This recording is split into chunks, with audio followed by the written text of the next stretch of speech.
A l'Emili li han robat una vintena d'aixetes de regar i algunes eines més. Va ser el passat diumenge a la nit. Pel que sembla, els lladres van fer servir aquest mall per arrencar les peces metàl·liques de la canonada. És la tercera vegada en poc temps que li roben material del camp i aquesta ha estat la més sonada. Ara, l'Emili haurà de restituir el material que se li han endut. Tot plegat, sense comptar les hores de feina perdudes, li costarà uns 10.000 euros. Nosaltres ens han afectat amb l'espai d'un mes i mig en tres camps que tenim. Hi ha un camp de Palafolls, ens van fer un petit rebotet, no com aquest.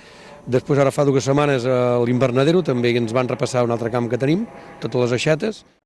Aquí vam fer obrir Mossos d'Esquadra i bueno, a veure quin final tindrà. Hi ha vegades que tens poca confiança perquè passa molt sovint i no sents a dir mai que s'agafi ningú d'aquesta gent. Veus que ens van perjudicant, però vull dir que, esclar, com que som en certa manera, veiem, som pagesos, i el pagès se sap, mira, és l'últim que hi ha, no? I mira, si els hi han robat això, doncs anar passant i ja està.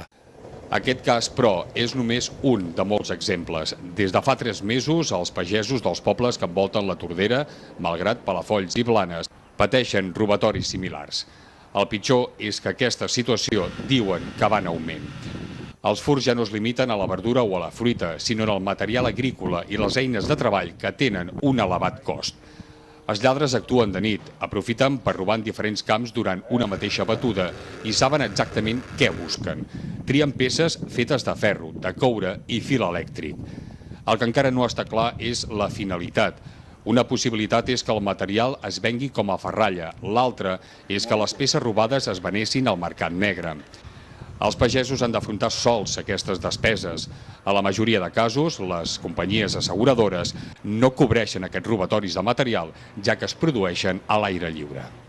Amb la crisi, malauradament, és una zona molt vulnerable, està molt apartada dels moviments habituals policials, encara que hi tinguin alguna certa ruta, i és molt fàcil de sostreure coses del camp que no hi ha valles, i no hi ha tanques elèctriques, ni hi ha vigilants, ni hi ha empreses de seguretat.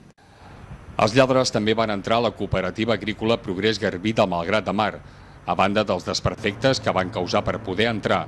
Els lladres es van endur uns quants sacs de pinso. Per tot plegat, els pagesos reclamen més vigilància. Voldrien tenir les mateixes oportunitats de ser vigilats que l'altra gent que pugui estar en una nau industrial i li passa la patrulla. Creiem que tenim els mateixos drets com a empresaris que són del camp, tenen els mateixos drets que els altres sectors. L'Ajuntament de València té més de 12 persones contractades, el que és terme municipal de València, per la protecció contra els robatoris, i això és una cosa que a vegades ens pot semblar un preu.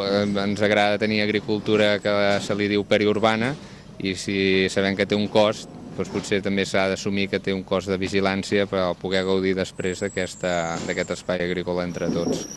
Els pagesos no descarten contractar vigilància privada o muntar brigades per patrullar els camps.